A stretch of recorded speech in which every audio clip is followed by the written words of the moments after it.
అసెంబ్లీలో అడుగు పెట్టడమే కలగా మారిన పవన్ కళ్యాణ్కు సహకరించారు. ఆ కళ నెరవేరేలా కృషి చేశారు. ఆ కళ నెరవేరింది కూడా. కానీ ఇప్పుడు ఆయన్నే రాజకీయంగా దెబ్బకొట్టారు పవన్ కళ్యాణ్. ఆయన ఎవరో కాదు, పిఠాపురం మాజీ ఎమ్మెల్యే వర్మ. ఇంతకీ ఆ నియోజకవర్గంలో ఏం జరుగుతోంది? Watch it. పిఠాపురం మాజీ ఎమ్మెల్యే వర్మకు ఎమ్మెల్సీ సీటు రాకుండా పవనే అడ్డుకున్నారని టీడీపీ శ్రేణులు ఆగ్రహం వ్యక్తం చేస్తున్నాయి. వర్మకు ఎమ్మెల్సీ పదవి ఇస్తే పిఠాపురంలో తనకు ఇబ్బందులు వస్తాయని పవన్ చంద్రబాబుకు చెప్పడం వల్లే పక్కన పెట్టారని టీడీపీ నేతలు చెబుతున్నారు.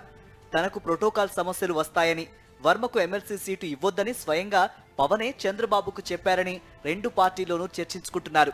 అలాగే వర్మకు పదవి లభిస్తే పిఠాపురంలో ఆయన ప్రాధాన్యత పెరిగి 2 అధికార కేంద్రాలు ఏర్పాటవుతాయనే ఆందోళనలోనూ పవన్ కళ్యాణ్ ఉన్నట్లు చెబుతున్నారు.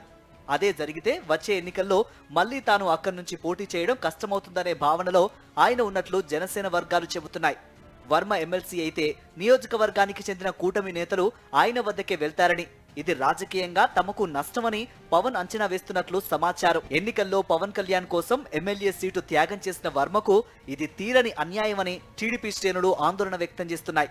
2019 ఎన్నికల్లో భీమవరం, గాజువాకలో పోటీ చేసి ఒక్కచోట కూడా పవన్ కళ్యాణ్ గెలవలేకపోయిన విషయం తెలిసిందే. పోటీ చేసిన 2 నియోజకవర్గాల్లో అధినేత ఓడిపోవడం అప్పట్లో జనసేన వర్గాలు జీర్ణించుకోలేకపోయాయి. పవన్ కళ్యాణ్ కూడా ఇదే విషయాన్ని పలు సభల్లో చెప్పి బాధపడేవారు. దీంతో 2024 ఎన్నికల్లోనూ ఆయన్ని ఓటమి భయం వెంటాడింది. అందుకే చివరి వరకు ఎక్కడ పోటీ చేయాలో తేల్చుకోలేకపోయారు.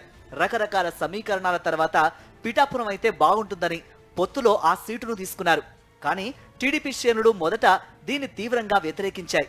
టీడీపీ సీటును జనసేనకు ఎలా ఇస్తారని భారీ ఎత్తున ఆందోళనకు దిగాయి. టీడీపీ తరఫున ఆ సీటు దాదాపు ఖరారైన వర్మ అయితే రాజీనామాకు సైతం సిద్ధపడ్డారు. కానీ చంద్రబాబు పలుమార్లు బుజ్జగించడంతో శాంతించి పవన్ కళ్యాణ్ గెలుపు కోసం పనిచేశారు. అధికారంలోకి వచ్చాక ఆయన్ను ఎమ్మెల్సీ చేస్తామని చంద్రబాబు గట్టిగా హామీ ఇవ్వడంతోనే ఆయన పవన్ కోసం తన సీటు త్యాగం చేశారు.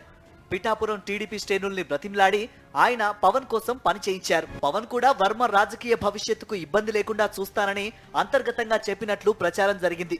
దీంతో పవన్ ను గెలిపించేందుకు వర్మ అహర్నిశలు పనిచేశారు. టీడీపీ శ్రేణులు పలు చోట్ల ఆయన్ను తిట్టినా లెక్క చేయకుండా తిరిగి పవన్ ను గెలిపించారు. 2 చోట్ల ఓడిపోయిన వ్యక్తికి తన సీటును త్యాగం చేసి గెలిపించి అసెంబ్లీకి పంపడంలో కీలక పాత్ర పోషించారు. ఇప్పుడు ఆయనకే పవన్ అడ్డుపడటం ఏమిటని టీడీపీ శ్రేణులు ఆందోళన వ్యక్తం చేస్తున్నాయి. రాజకీయ భవిష్యత్తు ఇచ్చిన వర్మను పవన్ దెబ్బ కొట్టడం దారుణమని వాపోతున్నాయి.